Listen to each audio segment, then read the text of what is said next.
You would have noticed in recent years the huge rise in the use of words like misinformation or disinformation. How about the phrase fact-checking?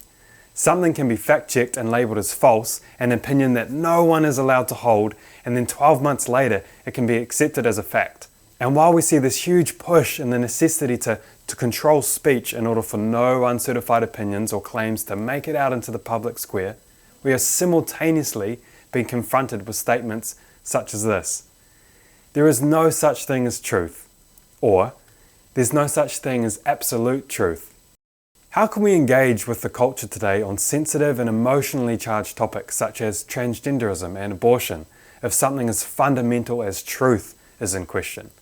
If truth doesn't exist, if it's all relative, how can we use truth to present a logical argument supported by evidence? We're in a world where feelings are being held above truth, and where feelings can even create truth.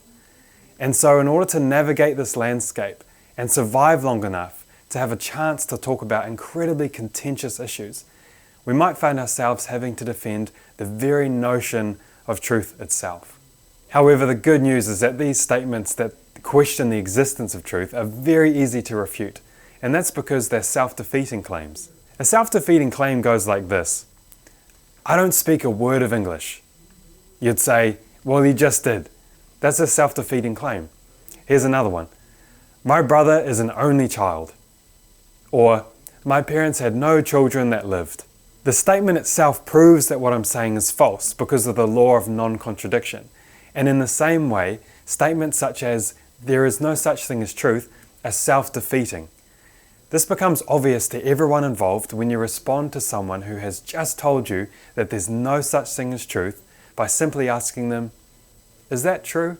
Is it true that there's no truth? Because if it's true that there's no truth, then the claim that there is no truth can't be true. But it claims to be true. All we're doing is turning the claim on itself. If someone tries to say that there's no such thing as truth, they're uttering a truth claim. So they're defeating themselves. They might just need you to point that out to them. And so today we're going to truth check a few statements that have been made by some public figures in recent times to see if they line up with reality.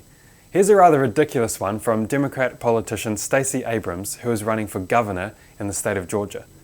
Here's a look at some comments she made about the heartbeat of unborn babies. There is no such thing as a heartbeat at 6 weeks. It is a manufactured sound designed to convince people that men have the right to take control of a woman's body.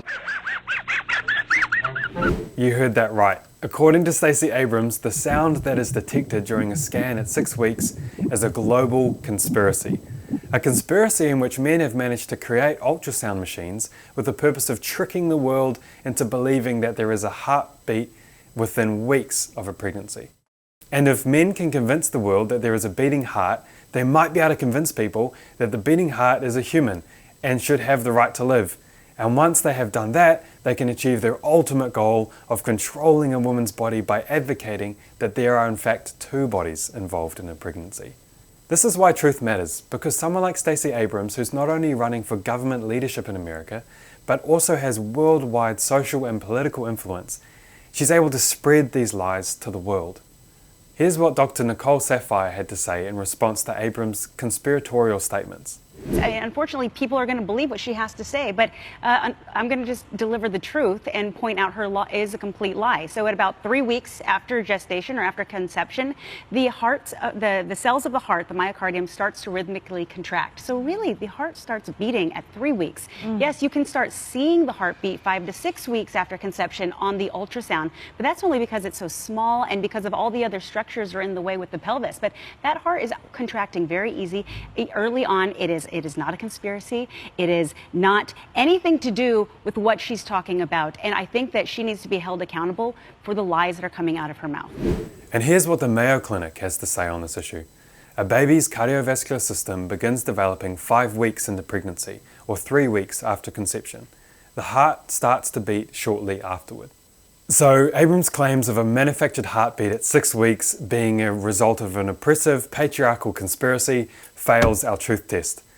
Let's hope not too many people fell for this lie, although unfortunately there will be some due to her status and influence. Here's another person with a lot of influence and fame, which could result in his claims garnering more credibility than they deserve. Dr. Phil.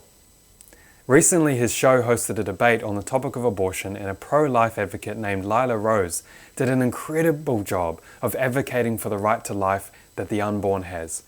And when I saw the debate, it was Lila against almost every other person in the room, just about the entire audience and Dr. Phil himself. Here's Dr. Phil making a blatantly false claim with a baffling amount of misplaced confidence. Lila, you say some things in the predicate of your positions that life begins at fertilization, that science is very clear about that. And you have to know science isn't, there's no consensus among the scientific community. There is, Dr. Phil. 96% of scientists say that life begins at fertilization. If you're an in vitro specialist, you're looking to create let me a single cell embryo, and then you know you have a new human life. So it is a scientific fact. Well, actually, it's not. Well, when do you say human life begins then? It doesn't matter what I think. I don't care what I think. What I'm saying is the scientific community does not have a consensus about when life begins. It's simply inaccurate. It's simply inaccurate. That's not true. You can go to the body. A single cell embryo is a unique new human life. You can go to the body of scientific literature and you can find neuroscientists who say that it begins when there is a detectable brainwave. But Dr. Phil, in an abortion, if it's not a human life, why do you have to kill it? I haven't spoken over you, and you keep speaking over me, and I assume that's because you don't want me to finish my thought, which is, if anyone here wants to fact check me instead of speak over me, you can go to the scientific literature and query what the definition is of the beginning of life. All right, Dr. Phil, I'll take up your challenge and truth check your claims of when life begins. So here is the study that Lila is referring to. I found that 5,337 biologists, 96%, affirmed that a human life begins at fertilization, with 244% rejecting that view. This finding is even more stunning since the vast majority of the biologists surveyed were liberal, pro-choice and non-religious. The majority of the sample identified as liberal, 89%, pro-choice, 85%, and non-religious, 63%. In the case of Americans who expressed party preference, the majority identified as Democrats, 92%. 96%, Dr. Phil, that seems like a majority consensus to me. 96% of biologists, in which 85% identify as pro-choice. Of course, it's not just this study of over 5,300 biologists that show this truth that life begins at conception. The American College of Pediatricians had this to say on the topic. The predominance of human biological research confirms that human life begins at conception, fertilization. At fertilization, the human being emerges as a whole, genetically distinct, individuated, zygote living human organism, a member of the species Homo sapiens, needing only the proper environment in order to grow and develop.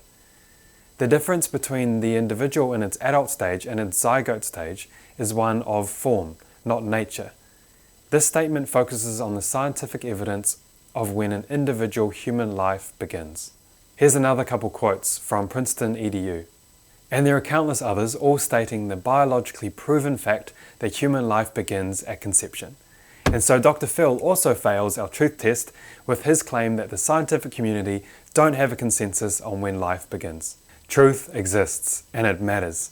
Today you've seen a gubernatorial candidate and a worldwide celebrity doctor unintentionally or intentionally lie and even spread conspiracy about the state of life inside the womb of a pregnant mother. There are very few instances where lies could be more damaging than when the life of the most vulnerable are at stake. Which was why we must hold public figures and influential voices to account when they speak things to the world that are not true.